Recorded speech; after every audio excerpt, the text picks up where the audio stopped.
Hi everyone, welcome to my channel. I'm Sushmita. ఈరోజు cabbage పప్పు ఎలా చేయాలో చూద్దాం. మీకు కనుక వీడియో నచ్చినట్టయితే లైక్ చేయండి, షేర్ చేయండి, నా ఛానల్ని సబ్స్క్రైబ్ చేయండి. దీనికోసం ముందుగా ఒక గ్లాస్ పప్పుని నానబెట్టుకోవాలి. ఒక గ్లాస్ పప్పుకి 3 గ్లాసెస్ వాటర్ అనేది యాడ్ చేసుకోవాలి. పప్పు అనేది 2 to 3 అవర్స్ అయినా నానాలి. ఒక క్యాబేజీని చిన్న చిన్న ముక్కలుగా కట్ చేసుకోండి. 3 పచ్చిమిర్చిని చీరుకలుగా కట్ చేసుకోండి. ఒక 2 టమాటాలు చిన్న చిన్న ముక్కలుగా కట్ చేసుకోండి. మీకు కావాలంటే ఒక ఉల్లిపాయను కూడా చీరుకలుగా కట్ చేసుకోవాలి. చింతపండుని ఒక గిన్నెలో నానబెట్టుకోండి. 2 ఉట్లు అయితే సరిపోతుంది.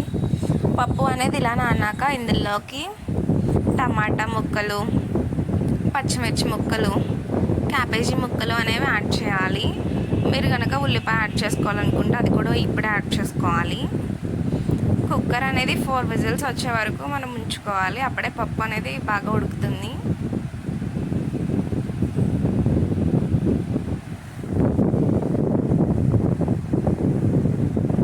పప్పు ఇప్పుడు ఇలా ఉడికింది కదా, దీన్ని స్మాషర్తో మనం స్మాష్ చేసుకోవాలి.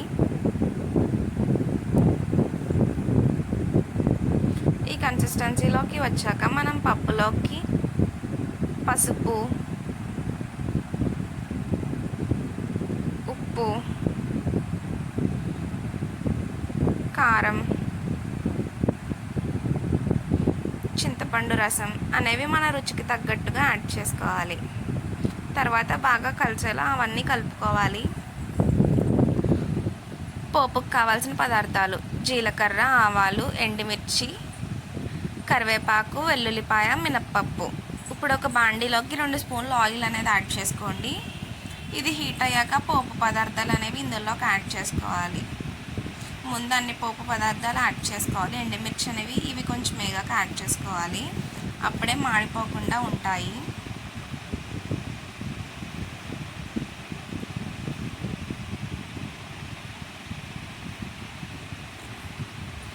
ఈ పోపు అనేది ఎగిపోయాక ఇంగువ అనేది యాడ్ చేసుకోవాలి. ఇంగువ యాడ్ చేశాక మనం పప్పును యాడ్ చేసేయాలి.